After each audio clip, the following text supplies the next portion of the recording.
Ladies and gentlemen, Gilbert Arenas was once one of the most prolific scorers in the NBA, but it all came crashing down.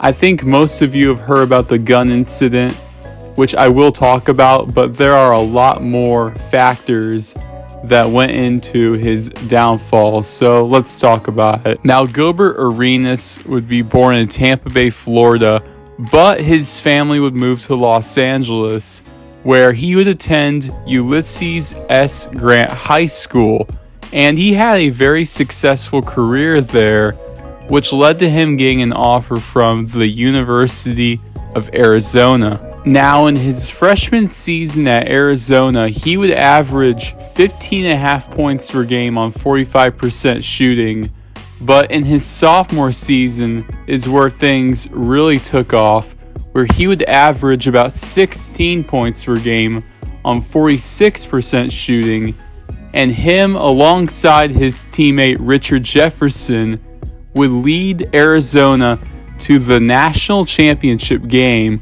where they would lose to the Duke Blue Devils, but this was good enough for Gilbert to declare for the 2001 NBA draft. Gilbert Arenas was only 20 years old and was coming off an amazing season at Arizona heading into the NBA draft, but he still somehow fell all the way to the second round at pick 31, where the Golden State Warriors would pick him up. As you guys probably know, second round picks don't get that much playing time, so Gilbert Arenas would only play in 47 games, but he would average 11 points per game on 45% shooting and 34% from 3 in those 47 games. In Gilbert's second season, he would get a lot more playing time, and he would average about 18 points per game on 43% shooting as he played and started all 82 games.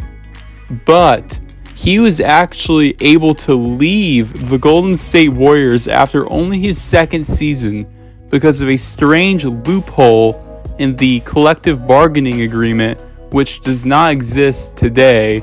And this allowed him to move on from the Warriors after just 2 seasons and sign with the Washington Wizards for more money. Now let's skip over to Gilbert's second season with the Washington Wizards in the 2004-2005 season, where he would average 25.5 points per game on 43% shooting, and he would make his first career All-Star game, and he would lead the Washington Wizards to 45 wins, and they would make the playoffs, and they would actually make the second round, but they would be swept by the Miami Heat. Now, the next season, Gilbert Arenas had one of the best seasons of his career, and it was actually the best season of his career. He would average 29 points per game on 44% shooting, but the Wizards were very mediocre, and they would lose to the LeBron James Cavaliers in the first round. Gilbert would average 28 points per game the next season, but it all came crashing down in April of 2007, right before the playoffs, when Gilbert tore his meniscus, and he would be out for the rest of the season, obviously. And he would actually come back at the beginning of the next season, but he came back way too soon, and he had to get surgery once again, which sidelined him until the very end of 2008 when he finally came back in April. Gilbert would play in a few games before the playoffs that season, but he announced right before the playoffs that he would be done for the season because his knees did not react well to the surgeries. And the next season, in 2008-2009, he would miss most of the season. He would only play in 2 games, and the Wizards only won 19 games. Now let's talk about the gun incident, which I'm sure you're all familiar with, but I'm going to explain the whole story for those of you that don't know, which is when Gilbert Arenas and his teammate Javaris Crittenton were playing a card game on a plane in 2009, the very beginning of 2009, and Crittenton owed Arenas about $1,000, and Gilbert Arenas told him, "I play with guns," after Crittenton refused to pay him, and Crittenton said, "I play with guns too." The next day at practice, Gilbert Arenas pulled up in the locker room with 4 guns, and he told Crittenton to pick one. And Crittenton said, "Oh hell no," and he pulled out his own gun, just like the Wild Wild West. Luckily, no one was shot, but teammates were scared for their lives, and luckily Karan Butler was able to split it up. And then both the men would be suspended for a very long time, and Arenas would be suspended for 30 games, which after all the rehab from his injuries, it was definitely not helpful. Now, in the middle of the 2010-2011 season, Gilbert would be traded to the Orlando Magic for Rashard Lewis, and he would not do much in Orlando.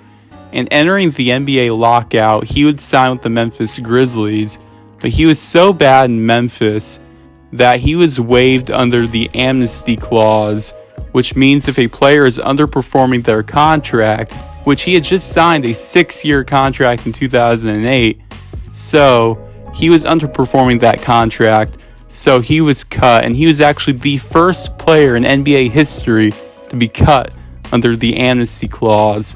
He spent the 2012-2013 season in China, but that would mark the end of his career in the NBA. In 2013, Gilbert Arenas would be pulled over by the LAPD because he was caught with a truckload of illegal fireworks.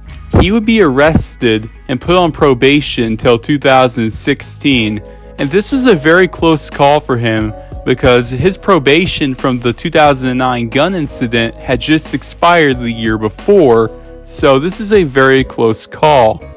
Gilbert Arenas would then start the No Chill podcast, which is a very good podcast, and he's one of my favorite players of all time, so to see like his side of stories is really cool.